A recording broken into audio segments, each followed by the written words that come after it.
Bonjour et bienvenue au musée du Louvre. Juste derrière moi se trouve la cour Napoléon où trône en son centre la fameuse pyramide. Peinture, sculpture, architecture, c'est par les arts que Bonaparte a ancré son pouvoir, créé son mythe et sublimé sa gloire. Je vous emmène dans les pas de cet homme au destin fascinant, à la découverte des trésors artistiques qui ont fait Napoléon Ier. Nous sommes de retour au musée du Louvre, dont l'histoire est intimement mêlée au règne de Napoléon Ier.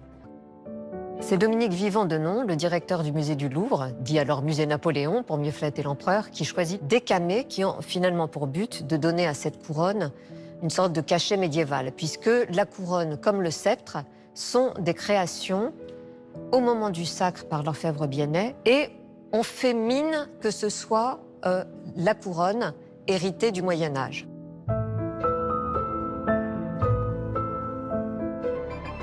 Partout, l'ambition des palais impériaux, c'est de faire briller l'art français grâce à d'extraordinaires objets, comme ces nefs en vermeil conservées au musée Napoléon du château de Fontainebleau. Ou ce service ayant appartenu au prince Borghese et à son épouse Pauline, sœur de Napoléon.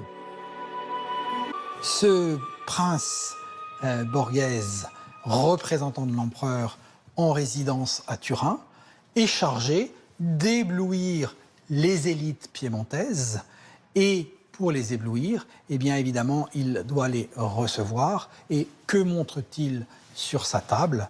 Des pièces d'orfèvrerie pour répondre à cette commande d'un total de 1600 pièces. S'associent deux orfèvres, Biennet et Odiot. Les matières sont du vermeil, c'est-à-dire de l'argent doré, et du cristal taillé. Au centre, vous avez une figure de victoire reposant sur une demi-sphère évoquant la domination sur le monde.